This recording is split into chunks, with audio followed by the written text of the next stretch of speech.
Welcome to all. എല്ലാവർക്കും secret P S സിയിലേക്ക് സ്വാഗതം. ഇന്ന് നമ്മൾ നോക്കാൻ പോകുന്നത് സാമ്പത്തിക ശാസ്ത്രം എക്കണോമിക്സുമായി ബന്ധപ്പെട്ട ചോദ്യങ്ങളാണ് കേട്ടോ. കഴിഞ്ഞ പരീക്ഷകളിൽ പി എസ് സി ചോദിച്ച ഇനിയും ആവർത്തിക്കാവുന്ന ചോദ്യങ്ങളാണ്. നമ്മൾ LGS മുതൽ ഡിഗ്രി ലെവൽ വരെ ചോദിച്ച ക്വസ്റ്റ്യൻസ് എല്ലാം കൂടിയിട്ട് മിക്സ് ചെയ്ത് നമ്മൾ ക്ലാസ്സുകൾ എടുക്കുന്നുണ്ട് കേട്ടോ. അതുപോലെ തന്നെ നമ്മുടെ ചാനലിൽ പുതിയ SCRT ക്ലാസ്സുകൾ സ്റ്റാർട്ട് ചെയ്തിട്ടുണ്ട്. ഓരോ സബ്ജക്ട് വൈസ് ആയിട്ട് പ്രീവിയസ് ക്വസ്റ്റ്യൻ ആൻസേഴ്സ് ചെയ്യുന്നുണ്ട്. അപ്പൊ ക്ലാസ്സുകൾ ഇഷ്ടമാണെന്നുണ്ടെങ്കിൽ സപ്പോർട്ട് ചെയ്യാം കേട്ടോ. അപ്പൊ നമുക്ക് ഇന്നത്തെ ക്ലാസ്സിലേക്ക് പോകാം. ഫസ്റ്റ് ക്വസ്റ്റ്യൻ എന്താണ്? നബാർഡ് നിലവിൽ വന്ന വർഷം.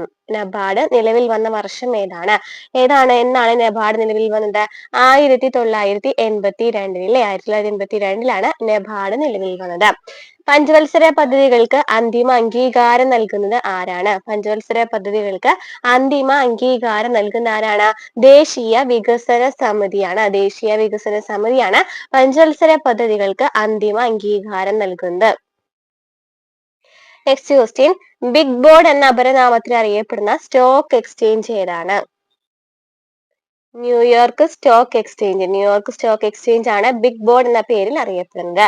നെക്സ്റ്റ് ക്വസ്റ്റ്യൻ, ഇന്ത്യയിൽ ആദ്യമായി സ്റ്റോക്ക് എക്സ്ചേഞ്ച് സ്ഥാപിക്കപ്പെട്ട നഗരം. ഇന്ത്യയിൽ ആദ്യമായിട്ട് സ്റ്റോക്ക് എക്സ്ചേഞ്ച് സ്ഥാപിക്കപ്പെട്ടത് ഏത് നഗരത്തിലാണ്? ഏത് നഗരത്തിലാണ്? മുംബൈ നഗരത്തിലാണ് ആദ്യമായിട്ട് സ്റ്റോക്ക് എക്സ്ചേഞ്ച് സ്ഥാപിക്കപ്പെട്ടത്. ഗ്രാമീണ ബാങ്കുകളുടെ ശില്പി എന്നറിയപ്പെടുന്നത് ആരാണ്? ഗ്രാമീണ ബാങ്കുകളുടെ ശില്പി എന്നറിയപ്പെടുന്ന ആരാണ്?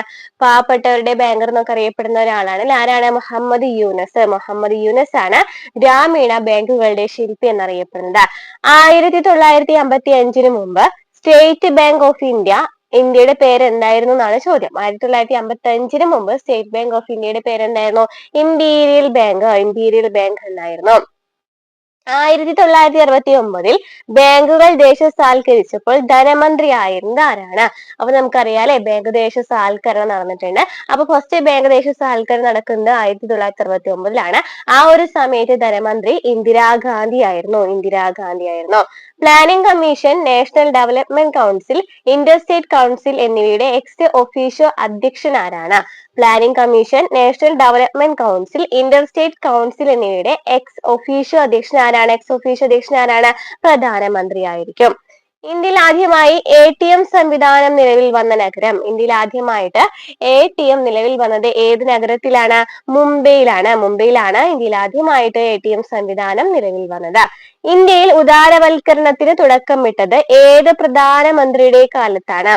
ഇന്ത്യയിൽ ഉദാരവൽക്കരണത്തിന് തുടക്കമിട്ടത് ഏത് പ്രധാനമന്ത്രിയുടെ കാലത്താണ്? PV നരസിംഹറാവുവിന്റെ കാലത്താണ് ഇന്ത്യയിൽ ഉദാരവൽക്കരണത്തിന് തുടക്കമിടുന്നത്. ഇന്ത്യയിൽ ആദ്യമായി ISO സർട്ടിഫിക്കേഷൻ ലഭിച്ച ബാങ്ക് ഏതാണ്? കാനറ ബാങ്ക് ആണ് അല്ലെ? കാനറ ബാങ്ക് ആണ് ഇന്ത്യയിൽ ആദ്യമായിട്ട് ISO സർട്ടിഫിക്കേഷൻ ലഭിച്ച ബാങ്ക് എന്ന് പറയുന്നത്. ഇതിന്റെ ആസ്ഥാനം എവിടെയാണ്?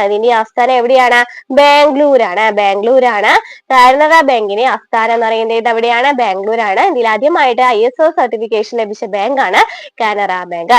ഇന്ത്യയിലെ 100 രൂപ നോട്ടിൽ കാണപ്പെടുന്ന ഉപ്പ് ആരുടേതാണ്? ഇന്ത്യയിൽ 100 രൂപ നോട്ടിൽ കാണപ്പെടുന്ന ഒപ്പാണ് ചോദിച്ചിരിക്കുന്നത്. ഒപ്പ് ആരുടേതാണ്? റിസർവ് ബാങ്ക് ഗവർണറുടെ ആണ് അല്ലെ? ഇന്ത്യയിലെ ആദ്യത്തെ സ്റ്റോക്ക് എക്സ്ചേഞ്ച് ഏതാണ്? മുംബൈ സ്റ്റോക്ക് എക്സ്ചേഞ്ച് ആണ് ഇന്ത്യയിലെ ആദ്യത്തെ സ്റ്റോക്ക് എക്സ്ചേഞ്ച്. സ്ഥാപിതമായത് 1875 1875 ഇന്ത്യയിലെ ആദ്യത്തെ സ്റ്റോക്ക് എക്സ്ചേഞ്ച് സ്ഥാപിതമാകുന്നത്. റിസർവ് ബാങ്ക് ഓഫ് ഇന്ത്യയുടെ ആസ്ഥാനം എവിടെയാണ്? RBIയുടെ ആസ്ഥാനം ഏതാണ്? മുംബൈയാണ് റിസർവ് ബാങ്ക് ഓഫ് ഇന്ത്യയുടെ ആസ്ഥാനം. LICയുടെ ആസ്ഥാനം എവിടെയാണ്? മുംബൈയിൽ തന്നെയാണ്. അപ്പൊ LICയുടെയും റിസർവ് ബാങ്ക് ഓഫ് ഇന്ത്യയുടെ ഒക്കെ ആസ്ഥാനം എവിടെയാണ്? മുംബൈയിലാണ്. ഏറ്റവും കൂടുതൽ ബജറ്റ് അവതരിപ്പിച്ച കേന്ദ്ര ധനമന്ത്രി ആരാണ്? ഏറ്റവും കൂടുതൽ ബജറ്റ് അവതരിപ്പിച്ചിട്ടുള്ള കേന്ദ്ര ധനമന്ത്രി ആരാണ്? മൊറാർജി ദേശായി ആണ് ഏറ്റവും കൂടുതൽ ബജറ്റ് അവതരിപ്പിച്ച കേന്ദ്ര ധനമന്ത്രി. ഏഷ്യൻ ഡ്രാമയുടെ കർത്താവ് ആരാണ്? ഗുണാർ മിർദാലാണ് ഏഷ്യൻ ഡ്രാമയുടെ കർത്താവ് എന്നറിയപ്പെടുന്ന ആരാണ്? ഗുണാർ മിർദാല്. ഏത് ആക്ട് പ്രകാരമാണ് റിസർവ് ബാങ്ക് ഓഫ് ഇന്ത്യ നിലവിൽ വന്നത്? ഏത് ആക്ട് പ്രകാരമാണ് റിസർവ് ബാങ്ക് ഓഫ് ഇന്ത്യ നിലവിൽ വന്നത്? ഏത് ആക്ട് പ്രകാരമാണ്? 1934 reserve Bank of India act. 1934 reserve Bank of India act പ്രകാരമാണ് ആദ്യമായിട്ട് റിസർവ് ബാങ്ക് ഓഫ് ഇന്ത്യ നിലവിൽ വരുന്നത്. Federation of Indian chambers of commerce and industry സ്ഥാപിച്ചത് ആരാണ്? Federation of Indian chambers of commerce and industry 1927 സ്ഥാപിക്കുന്നത്. അത് ആരാണ് സ്ഥാപിച്ചത്?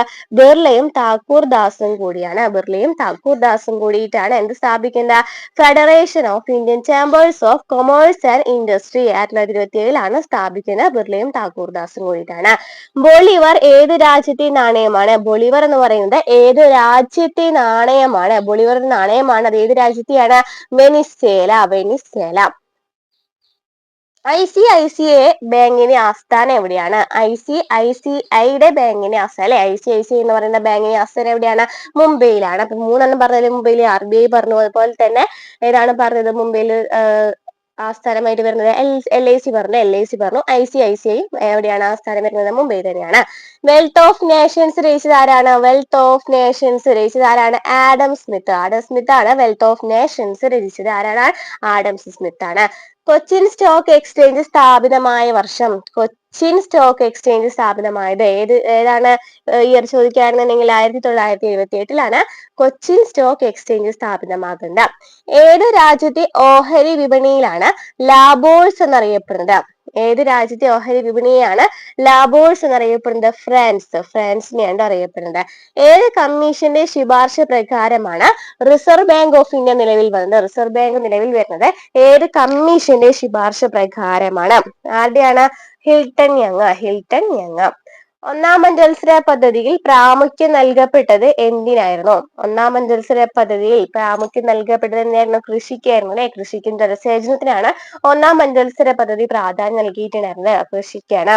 ചരക്കിനു പകരം ചരക്ക് എന്ന പഴയകാല കമ്പോള വ്യവസ്ഥയ്ക്ക് പറയുന്ന പേരെന്താണ്? ചരക്കിന് പകരം ചരക്ക് കൊടുത്തിരുന്ന ഒരു കാലം ഉണ്ടായിരുന്നു അല്ലെ.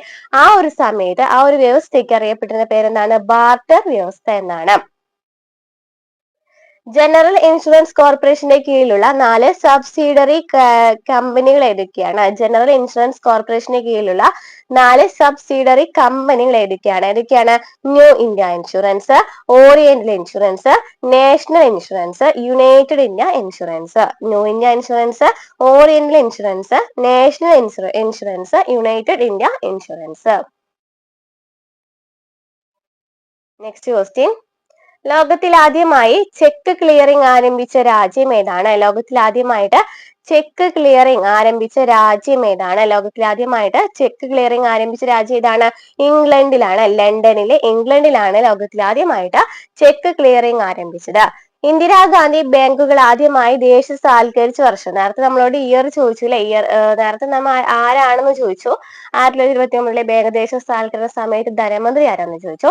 ഇപ്പൊ ചോദിക്കുന്ന എന്താണ്? ഇയർ ആണ് ചോദിക്കുന്നത് അല്ലെ. ഇന്ദിരാഗാന്ധി ബാങ്കുകൾ ആദ്യമായിട്ട് ദേശസാൽക്കരിച്ചത് എന്നാണ്?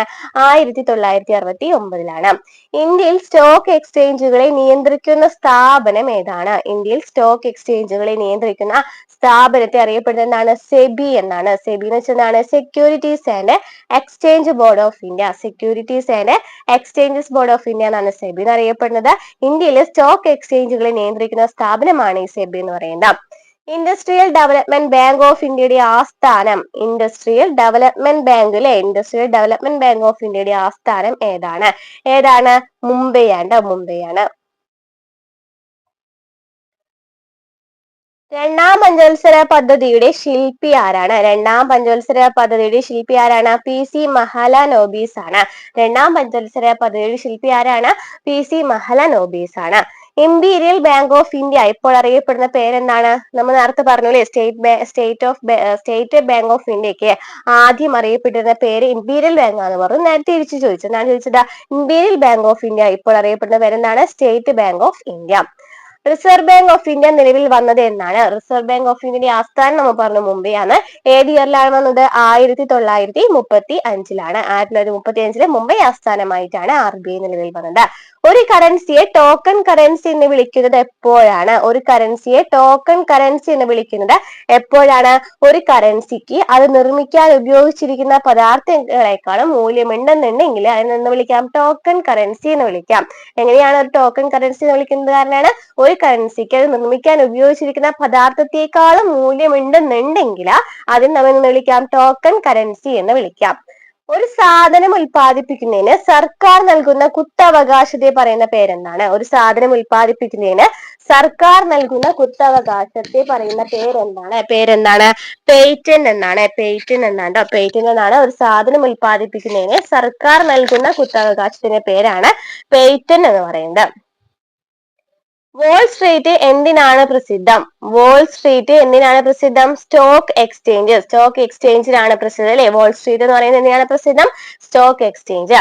ഓഹരി വ്യാപാരം ഏറ്റവും കൂടുതൽ നടക്കുന്ന ഇന്ത്യൻ നഗരം ഏതാണ്? ഓഹരി വ്യാപാരം ഏറ്റവും കൂടുതൽ നടക്കുന്ന ഇന്ത്യൻ നഗരം ഏതാണ്? മുംബൈയിലാണ് അല്ലെ? മുംബൈയിലാണ് ഓഹരി വ്യാപാരം ഏറ്റവും കൂടുതലായിട്ട് നടക്കുന്നത്.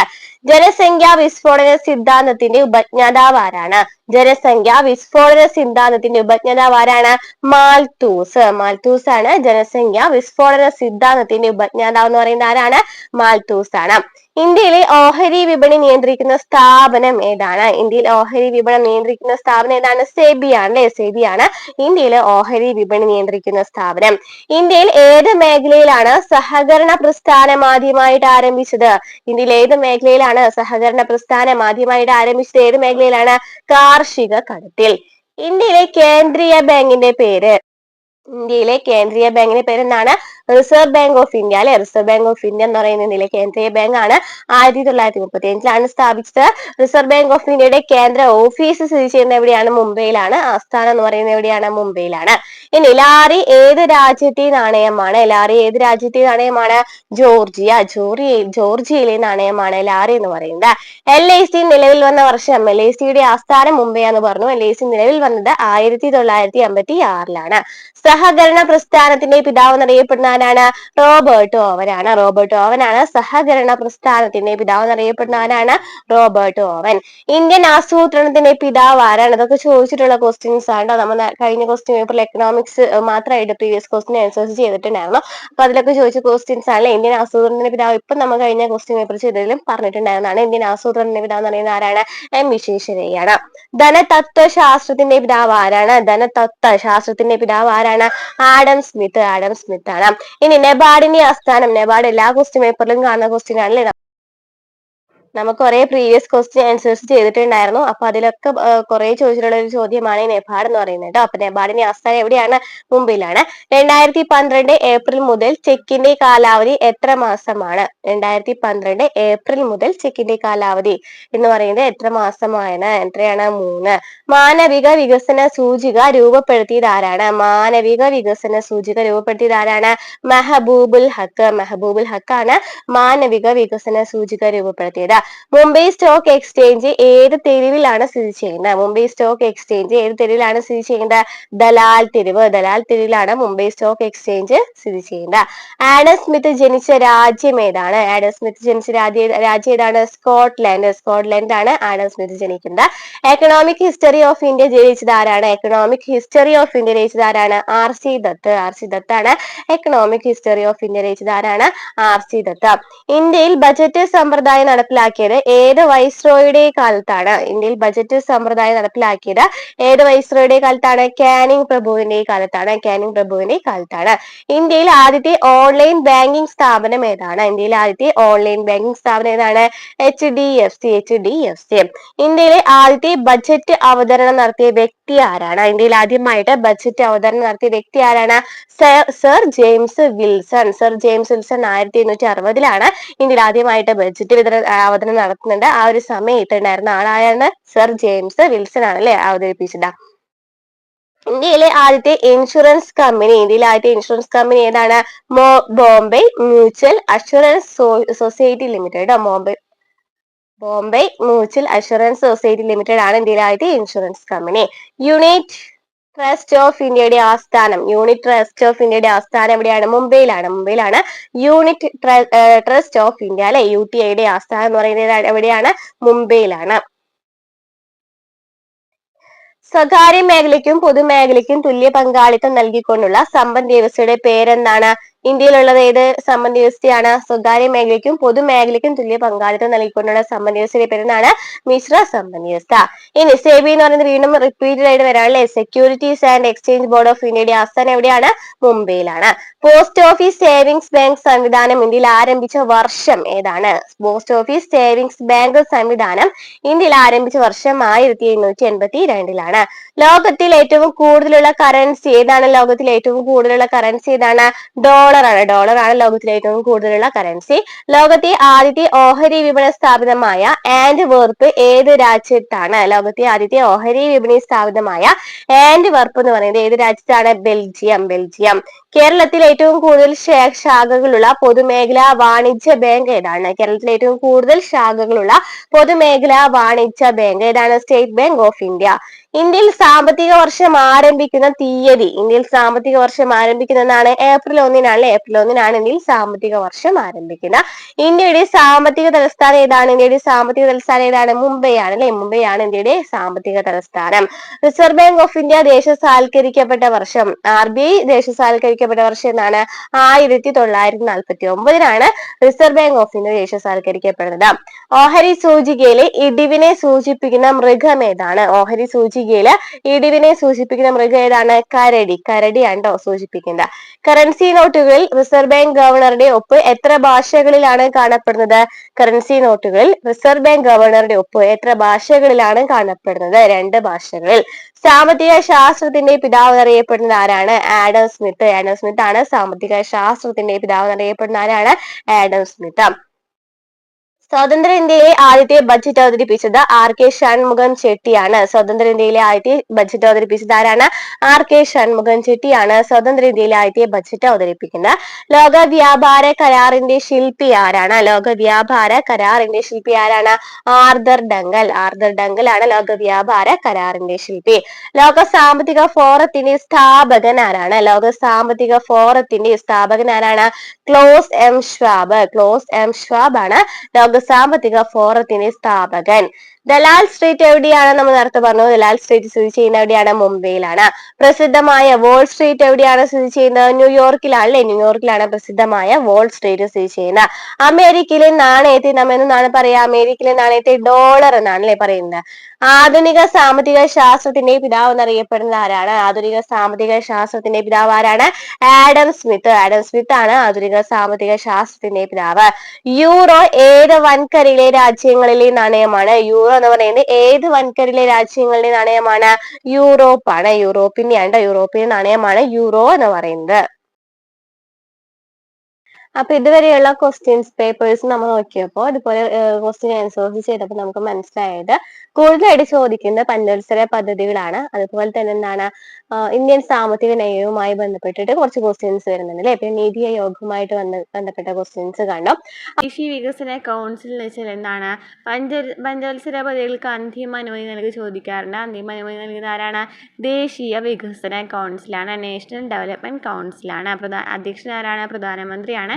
രൂപം കൊണ്ടത് 1952 ഓഗസ്റ്റ് 6 ന്യൂഡൽഹിയാണ് ആസ്ഥാനം. ദേശീയ വികസന കൗൺസിൽ എന്ന് പറയുന്നതും ഒരു ഭരണഘടനാ സ്ഥാപനമല്ല. ന്യൂഡൽഹിയാണ് ആസ്ഥാനം. 52 ഓഗസ്റ്റ് 6 നിലവിൽ വന്നത്. അധ്യക്ഷ പ്രധാനമന്ത്രിയാണ്. അന്തിമ അനുമതി നൽകുന്നത് പഞ്ചവത്സര പദ്ധതികൾക്ക് അന്തിമ അനുമതി നൽകുന്നത് ദേശീയ വികസന കൗൺസിലാണ്. ഇനി നമുക്ക് ടെക്സ്റ്റ് ബുക്ക് ടെക്സ്റ്റ് ബുക്കിൽ നമുക്ക് പറയുന്ന ഒരു ടേബിളാണ് ഈ പറയാൻ പോകുന്നത്. അപ്പോൾ അതും കൂടി നോക്കിയിട്ട് പോകാം. ഓക്കെ, എന്താണ് പഞ്ചവത്സര പദ്ധതികൾ ഒറ്റ നാട്ടത്തിൽ? ഒന്നാം പഞ്ചവത്സര പദ്ധതി കാലയളവ് എന്നാണ്? 1951 മുതൽ 56 വരെയാണ്. കാർഷിക മേഖലയുടെ സമഗ്ര വികസനമായിരുന്നു ലക്ഷ്യം. ഒന്നാം പഞ്ചവത്സര പദ്ധതി ലക്ഷ്യം എന്നാണ്? കാർഷിക മേഖലയുടെ സമഗ്ര വികസനമായിരുന്നു. രണ്ടാം പഞ്ചവത്സര പദ്ധതി 56 മുതൽ 61 വരെയാണ്. വ്യാവസായിക വികസനമായിരുന്നു ലക്ഷ്യം. മൂന്നാം പഞ്ചവത്സര പദ്ധതി 61 മുതൽ 66 വരെയാണ്. ഭക്ഷ്യസ്വയം പര്യാപ്തത, സമ്പദ്ഘടനയുടെ പര്യാപ്തത എന്നിവയ്ക്കായിരുന്നു മൂന്നാം പഞ്ചവത്സര പദ്ധതിയുടെ ലക്ഷ്യം.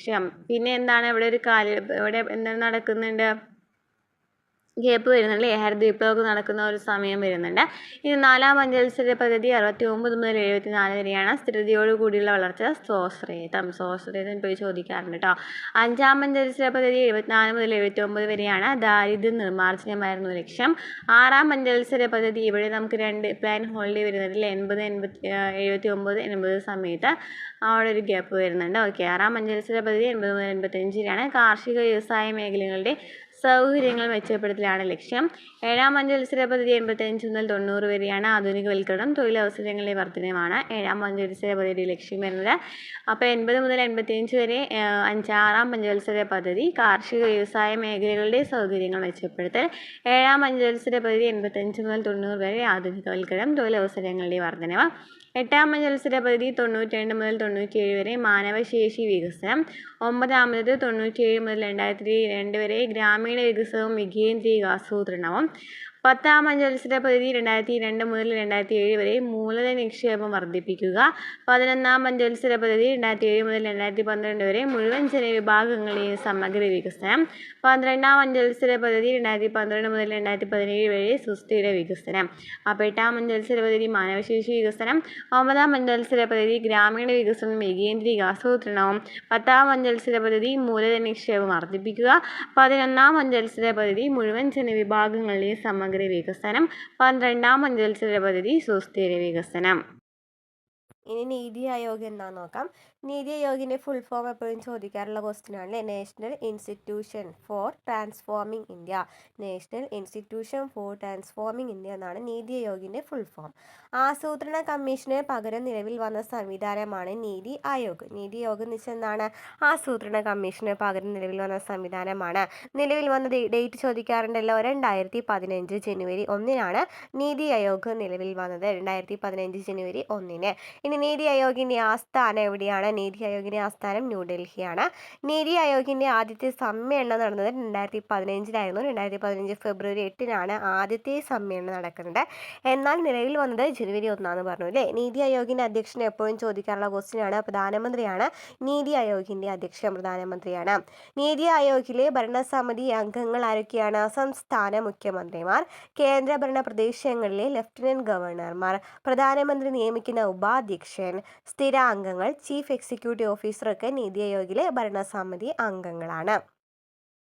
ഇനി പാർട്ട് ടൈം അംഗങ്ങളായിട്ട് പ്രധാന സർവകലാശാലകളിലും ഗവേഷണ സ്ഥാപനങ്ങളിലുള്ള 2 വ്യക്തികൾ ഉണ്ടായിരിക്കുന്നു. അനൗദ്യോഗിക അംഗങ്ങൾ ആരാണ്? പ്രധാനമന്ത്രി നിയോഗിക്കുന്ന 4 കേന്ദ്രമന്ത്രിമാരാണ്. നീതി ആയോഗിലെ അനൗദ്യോഗിക അംഗങ്ങൾ എന്ന് പറയുന്നത് കേന്ദ്രമന്ത്രിമാരാണെന്ന് പറഞ്ഞു. നീതി ആയോഗിൻ്റെ ഉപാധ്യക്ഷനെ അല്ലെങ്കിൽ വൈസ് ചെയർമാൻ നിയമിക്കുന്നതുമാരാണ്? പ്രധാനമന്ത്രിയാണ്. നീതി ആയോഗിൻ്റെ പ്രഥമ അധ്യക്ഷൻ എന്ന് പറയുന്നത് നരേന്ദ്രമോദിയാണ്. പ്രഥമ ഉപാധ്യക്ഷൻ എന്ന് പറയുന്നത് ആരാണ്?